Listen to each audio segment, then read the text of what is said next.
Bonjour, aujourd'hui je voulais parler d'un sujet qui peut être un peu tabou, dans le sens où on pense souvent que ça concerne les autres et pas forcément nous-mêmes. Mais bon, c'est vrai que ça peut aussi nous toucher. En fait, la question, c'est l'acceptation de soi. C'est-à-dire que très souvent, on a du mal à s'accepter comme on est. Et pour pouvoir faire ce travail de s'accepter, de s'aimer tel qu'on est, parce que ça c'est déjà un grand défi, il y a encore tout un autre travail derrière qui est la connaissance de soi. Donc pour pouvoir s'aimer, pour pouvoir s'accepter, il faut déjà commencer par se connaître. Et le fait est que très souvent on ne se connaît pas. On ne se connaît pas parce que on est très souvent fruit de notre société, tout simplement, des attentes que notre famille elle a de nous, de ce que notre patron il veut qu'on fasse, de nos amis, de leurs avis, de leurs croyances, de nos peurs, de nos expériences. Et des fois, on est un peu perdu, on ne sait pas vraiment qui on est à cause de tout ça, parce que ça fait depuis tout petit, depuis que voilà que nos parents ils nous ont déjà donné leurs valeurs et leurs croyances, depuis que nos professeurs nous ont appris certaines choses, depuis tout petit, qu'on fait un peu les choses en fonction des attentes que les autres ils ont de nous. Et donc c'est vrai que ça fait depuis tout petit qu'on est un peu embrouillé dans toutes ces informations sans vraiment se connaître. On n'a pas dans notre société d'aujourd'hui vraiment cette envie de donner aux enfants et aux gens en général la possibilité de se connaître, de se regarder vers l'intérieur et de se connaître. Donc, depuis tout petit, on ne se connaît pas à cause de ça. Euh, et ça, c'est très important.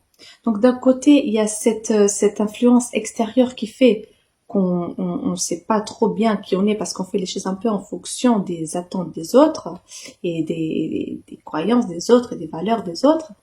Mais il y a aussi un peu notre propre, enfin nous aussi on s'embrouille nous-mêmes, dans le sens où des fois on va regarder certaines gens qu'on admire parce que soit ils ont quelque chose que nous on n'a pas, ou ils dégagent quelque chose vraiment qui nous fait du bien, qui nous fascine, et on veut absolument ressembler à ces gens-là, tellement on est inspiré par eux. Sauf que on ne peut pas être ces gens-là. Il faut qu'on soit nous-mêmes. Et des fois, on mélange le fait d'admirer quelqu'un et d'apprécier cette personne et de leur laisser leur place et donc le laisser exister en tant que tel et ne pas essayer d'être comme ces personnes et toujours accepter d'être comme on est. Donc finalement, on a ces deux côtés-là. Donc, il y a le fait qu'il y a les gens qui veulent des choses de nous, qu'on soit d'une certaine façon. Et puis, nous-mêmes, souvent, on va se mettre cette pression d'essayer d'être d'une certaine façon qui ne correspond pas. Alors, ça, c'est pas possible parce que chacun est comme il est. Et en fait, la façon dont on est, c'est vraiment la façon la plus parfaite. On est censé être qui on est. On a un rôle avec nos caractéristiques. Il faut pas essayer de les changer. Il faut vraiment être comme... Voilà, il faut savoir qu'en fait, moi, je suis la meilleure version de moi-même. Personne d'autre peut être aussi bien moi que moi. Et moi, je ne peux jamais égaler non plus une autre personne. C'est-à-dire que cette autre personne, elle sera sa meilleure version. Moi, je pourrai jamais être aussi bien et être elle qu'elle-même. Donc, il faut tout simplement accepter que nous, on est qui on est censé être et ne pas essayer de changer ça. Mais pour ça, il faut vraiment avoir cette conscience de qui on est. Alors, comment savoir qui on est? Ça, c'est la question. Alors, en fait, pour comprendre, il faut déjà euh, se poser plusieurs questions. Il faut se demander qu'est-ce que j'aime vraiment? Qu'est-ce que je veux pour moi? Quelles sont mes vraies valeurs à moi? Pas ce qu'on m'a appris, mais quelles sont mes valeurs? Euh, Vraiment se poser toutes les bonnes questions et surtout ne pas être pressé de donner une réponse parce que c'est vraiment dans le silence, dans la méditation, dans la contemplation qu'on pourra avoir cette réponse. En fait, il faut vraiment être à l'écoute de son sage intérieur, de cette réponse qui va venir presque naturellement. Alors pour ça, il faut vraiment, si on veut, quand on veut écouter quelqu'un, on a quand même besoin de silence. Alors pareil, pour s'écouter soi-même, il faut se donner des petits temps de pause, être à l'écoute. Donc c'est vrai que la sophrologie, elle est très bonne pour pouvoir justement nous donner ces petits moments intimes avec soi-même.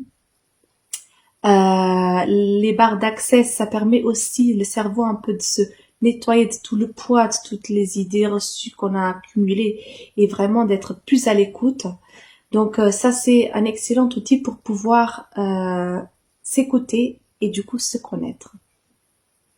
Une fois qu'on se connaît, ben là, on a encore un autre exercice, ça veut dire apprendre à s'aimer tel qu'on est. Parce que c'est vrai qu'une fois qu'on se connaît, qu'on arrive à avoir ses réponses par rapport à qui on est confronté au fait qu'il y a certaines choses de nous qu'on va un peu moins aimer que d'autres.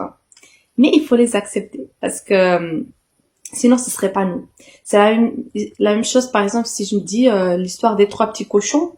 Eh ben, je veux enlever le loup parce qu'on est d'accord, personne n'aime le loup c'est pas, voilà. Donc on enlève le loup de l'histoire. Et comme ça, l'histoire, elle va être très certainement plus jolie.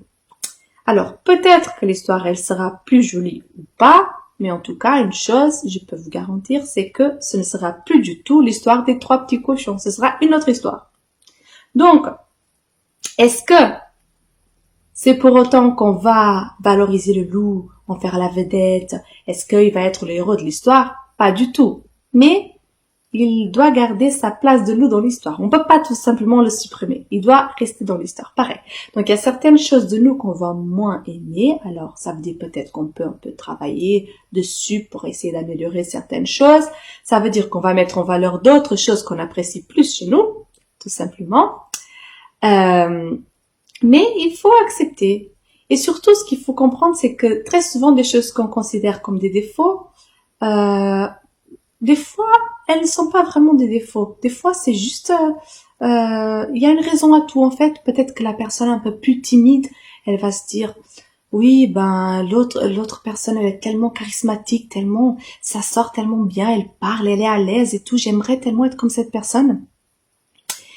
Et elle ne pense pas que peut-être justement cette personne qui est plus extravagante, elle va se dire, oh, tiens, bah elle en fait. Elle mesure très bien ses mots, elle va jamais être impulsive et dire n'importe quoi, du coup, elle a jamais de soucis d'impulsivité, etc. Il y a toujours un autre côté à tout. C'est juste que des fois, on va être concentré sur les qualités de l'autre et les défauts de nous au lieu de faire l'inverse ou tout simplement de voir les choses comme elles sont et accepter les choses comme elles sont.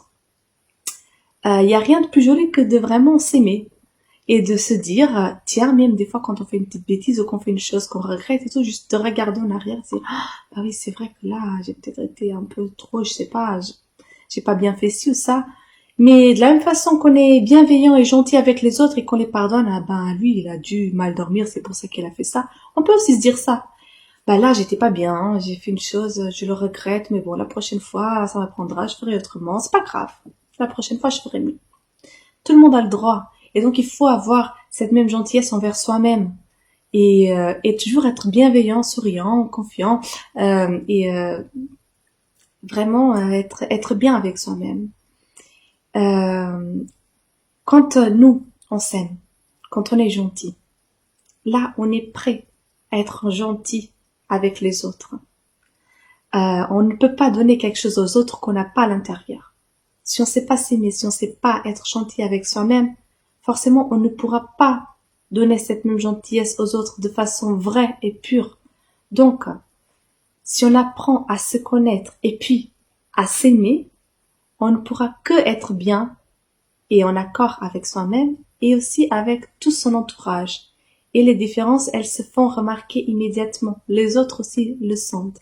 Donc, je vous invite vraiment à réfléchir un peu à ces questions-là et à essayer de vous connaître et puis de vous aimer.